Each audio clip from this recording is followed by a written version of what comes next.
So the first thing that we need to do is to open any search engine that is available sa inyong unit.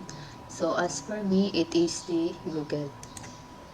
Okay, so the URL, okay, here, type zoom.us, then enter. Okay, so here we are in the Zoom website.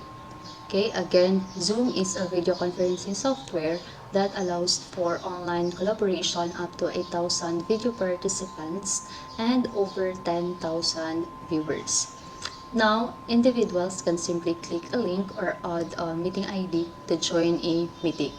Also, participants can join with their video on or off and to share their screen with other meeting participants. Okay, so next is to take you through hosting a meeting, and following this, I will going to show to you how to simply join an existing meeting which is other individual is hosting. Okay, so the first thing we want to do before we talk about hosting a meeting is we need to sign up. So sign up is free. All you need to do is click over to sign up. And then for verification, please confirm your date of birth here. Okay, so this data will not be stored. Okay, so for example, continue. Next is to type in your email address, or you can sign in with Google or with your Facebook. So as for me, I will sign in with Google. Then I will choose this one.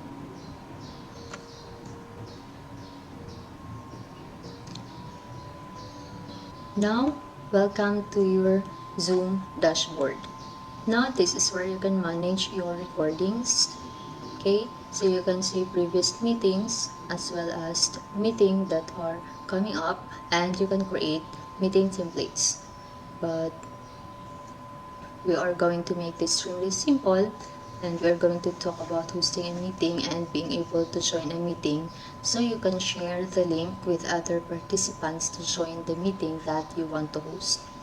So now that we'll jump on to our Zoom dashboard, so we will going to host a meeting. Then you can choose to host a meeting with your video on, off, or if you just want to share your screen. So for this example, we're gonna click video on. Now that we arrived on this page, okay, so if you haven't used Zoom before, okay, so you need to download it first, okay, sa inyong desktop or sa inyong laptop. Or if meron na kayong Zoom na naka-installed, okay, sa inyong device, okay, just click open Zoom meeting. Okay, so let's just wait to reconnect. And as you can see, we just have created our first meeting. And here we are. Okay, so however, we have no participants, and it's just myself at the moment. So as you can see, makita na ko ninyo.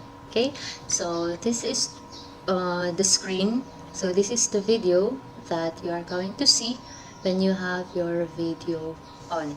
So what we're going to do is we will go through a few options that we can see below the video, and I will going to guide you through each important element so that you can make the most of your conference or online meeting. Okay, so firstly, if we pop over to the left hand side, okay, so you can choose to mute yourself so that you cannot talk anymore and other participants cannot hear you. Then you can click to unmute, or for more options, okay, so we will just click this arrow up. Okay, then to select a microphone, okay, so for example, okay, you have just inserted microphone on your device. Okay, so I have here a microphone to USB. Okay, so this is what I'm using now. Okay, and to select a speaker, so I will use this one. Okay, so kung ano yung available sa inyong device, yun yung gagamitin nyo na microphone or speaker.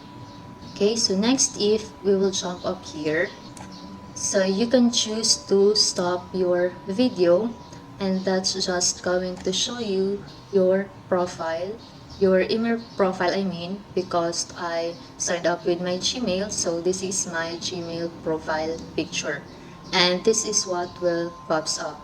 So you can choose to mute yourself, or you can turn off your video whenever you choose, and I'm gonna click to turn it back on here. Okay, so for more option, okay, so click pa rin natin tong arrow up. Okay, and then for example, sa inyong laptop, meron kayong webcam, okay, that is or I mean external webcam na ginagamit, and also meron rin kayong built-in webcam. So pwede ra mo mamili diri kung unsa inyo ang gamiton, if sa inyo bang laptop katong built-in or katong external na webcam na inyong gigamit sa inyong laptop or computer. Okay, so you can also choose you can also add virtual background. Okay, so you can choose blur. Okay, if gusto lang ninyo nga i-blur lang ang inyong background, or you can also add image, okay, sa inyong as background rather, or you can add image by clicking this plus icon here. Okay, then add image, then navigate kung asa ninyo to gi-save ang gusto ninyo i-background. Okay, for example this one, open. Okay, so na-change na ang ato ang background. Okay, so if you want to add another background, there is a virtual background, so add image pa rin, then select another background. Okay, for example ito. So if you don't want to mirror your video, so just uncheck mirror my video. Yan. So napalitan na natin yung ating background. Okay, so next feature we have the security. Okay, so first we have the lock meeting. Okay, so when you lock the meeting, okay, no new participants can join even if they have the meeting ID and password. So if we click this one, so the message, okay, so you have locked the meeting so no one else can join. Okay, so i-select lang nato to siya balik para dili malak ang ato ang meeting. Okay, so next we have enable waiting room. So we'll just give it check. Okay, para katong mga mo join sa ato ang meeting is maato pa sila sa waiting room, and magulat lang sila nga i-admit sila sa host. Okay, next we have the hide profile picture. Okay, so this one, okay, so we'll leave it unchecked. Okay, para makita nato tong mga profile pictures sa inyong participants. Okay, so pag naka-check siya, so the first letter sa pangalan sa inyong participants, mo to siya ang maka-display sa ilahang profile pictures. Okay, so you can also allow participants to share their screen, okay, chat, okay, rename themselves, unmute themselves, or start a video. Okay, but then you can also suspend participants' activities. Okay, if gusto ninyo nga naka-off tanan audio, okay, video, okay, and also dili maka-share screen ang inyong participants, so ato siyang i-suspend all participants' activities. Okay, if gusto ninyo nga maminaw lang siya sa maminaw lang ang mga participants sa inyo okay, so cancel na to siya. Okay, so next we have the participants. So as you can see, we only have one participant, and that is me, okay, the host. Pag gusto nyo makita lahat yung mga participants, so click nyo lang ito, okay, and then dito makikita nyo yung number of participants and also their names. Okay, for example, there are one participant, okay, na sabak kayo ang iyang background, okay, for example, na ay mga nagtiklaok ng mga manok, Okay, so you can mute them. Okay, so as the host, you can mute them. Okay, so just click mute. Yan. Okay, and you can also unmute. Okay, and of course, you can also change the name, okay, of the participants. Okay, so rename lang natin siya. For example, lagyan natin ng host underscore then name, then click OK. Yan. So, na-change na yung name natin. Okay, and also you can invite more participants. Okay, just click invite. Okay, so you can copy the link, okay, by just clicking the copy invite link or the copy invitation. Okay, and then so itong sa taas, okay, ito yung meeting ID natin, and this is our meeting passcode. Okay, so you can send the invitation, okay, if napa mo yung GC, okay, so pwede nimo dito i-paste itong atong i-copy na invitation or sa inyong Facebook group if meron kayo, okay, or you can also send it, okay, via Gmail, and then input nyo lang yung email ng inyong bibigyan ng link. Okay. Next feature, we have the chat. Okay, so the chat is great. Okay, so you can choose to send chat directly, okay, to a participant, okay, or you can send it to everyone in the meeting. Okay, so we also have the option to add a file. So chat is great when you want to engage in other ways, and we also have more option. Okay, so we come here, so there we go. So you can choose no one can chat, or host can only chat the others, okay, or chat everyone publicly, or everyone publicly and directly chat. Okay, so other participant can message directly without anyone else knowing. Okay, so those are some great options if you're gonna use chat. Okay, so to close chats, okay, so click lang itong arrow down, okay, and then close. Okay, so we also have the option to screen share. Okay, so if you click that one, so ito yung lalabas. Okay, so screen sharing is definitely the most important part of the Zoom. So this is useful in cases where you need to share a PowerPoint presentation, okay, or guide your respondent to a website, okay, or through your questionnaire or whatever, okay, or otherwise share content visible on your computer through this Zoom screen sharing. Okay, so for example, I will choose whiteboard. Now, a whiteboard is great, especially if you are trying to explain something and you want to show or create diagrams for everyone to see. So if I click whiteboard and click share, okay, so as you can see, it comes through this option. You can see, okay, my little profile here. Okay, so itong video. Okay, and you can also see this entire screen. So this is great. Okay, so you can start drawing. You can do whatever you like. You can delete that. So you can redo or you can erase. Okay, so there are so many options here, and you can save the diagrams. So to clear that, so clear all my drawings. And if you want to stop screen sharing, all you need to do is to click stop sharing. Okay, and that's gonna come back to the video, and that's a great tool to screen sharing. Okay, so which you can share your screen, okay, your computer screen or your laptop screen through your participants. Okay, so next we have here the record feature. Okay, so pag i-click na to ni siya, okay, so mugawas ni siya. Okay, so it will record the entire meeting.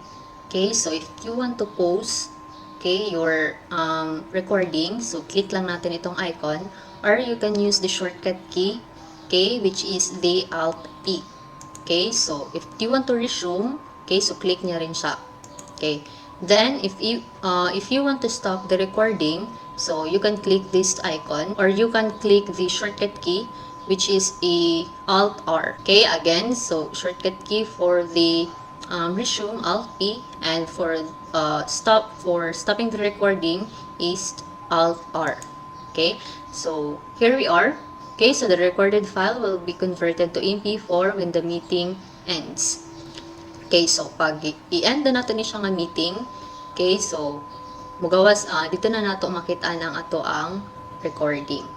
Okay, back down here, we also have one last feature, which is the reactions. For example, this clap. Okay, so this is another fun way to interact with other participants. Okay, or you can also click thumbs up. Okay, if you agree on something. Okay, or you can choose joy if there are something funny. Okay, or any other reactions, or you can also raise hand. Okay, if you have a question. Okay? Yan. Okay? So, if you want to end the meeting, okay, so you can click this one. Okay? End. Okay? So, if you are the host, okay, so you can end meeting for all. Okay? Or you can just leave the meeting. Okay, so now, this is our meeting recording. Okay, so we will select, okay, or we will navigate, okay, kung saan natin gustong ilagay yung ating recording. Okay, for example, desktop. Okay, for example, dito sa Zoom background natin na folder. So, ito na yung ating recording. Now, what does it look like if you are the one, okay, who will join a meeting? Okay, so just click on join meeting here. Okay, so if you wanna join, okay, so all you need to do is type or paste the meeting ID. Okay, and then the password, and you can join the meeting. Now, if I were to send meeting ID as well as the password, okay, so that's gonna look like this. Okay, so as you can see, I opened Gmail because that's the email that I used, and this is what was seen automatically to me to join the meeting. If someone else hosting the meeting, okay, so they would send this to me, and all I have to do is click this link here, okay, put in the meeting ID and the password, and I will be able to access that meeting or to join that meeting. Okay, so and here we are back at Zoom. So as you can see, there's everything you need to know to be able to host a meeting or to join a meeting. Okay, so as a participants. So it's a very powerful but simplistic video conferencing software, okay, that student and teachers or anyone can use to stay productive and connected. Okay, so if you want to schedule a meeting, okay, so to begin, again, go to zoom.us in your browser and log into your account. Okay, then click my account. At the top, click schedule a meeting. Okay, now you can add in some details for your meeting. Add a topic and description so your invitees will know what the meeting is about. For the topic, okay, test 1. Okay, and for the description, test only. Okay, so you will also add the date, okay, kung kailan mo gustong i-schedule itong meeting. Okay, for example, May 12. Then change the time. Okay, let's start at 1 p.m. Then you can also change the duration. Okay, so since we are only using the Zoom basic plan, okay, so meron lang tayong 40 minutes time limit sa to ang meeting. Okay, then time zone, Beijing, Shanghai. Okay, so you can automatically generate a meeting ID for this meeting, or use your personal meeting ID room.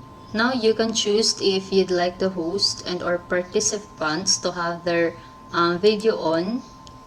Okay. You can also allow participants to join anytime. Okay. Or mute participants upon entry. Okay. Or automatically record meeting on the local computer. And approve or block entry for users from specific country or regions. Okay, for example, dili mo gusto nga mo join sa inyong meeting tong taga Korea, okay, so pwede na to siya i-block diri. Okay, block na to diri sa ato ang yan. Block natin siya and then save. Okay, so you can also uncheck that one. Okay, and then save meeting. Now you can add this meeting to your Google Outlook or Yahoo Calendar and invite your participants from there, or click copy invitation and send the invite through email or anything you want. Okay, copy lang natin siya. Okay. Once you scheduled a meeting, it will appear in your scheduled under the My Meeting tab. Okay, so ito siya. Ito na yung meeting, scheduled meeting na ginawa natin kanina. So, yung ato lang pag-schedule of meeting sa Zoom.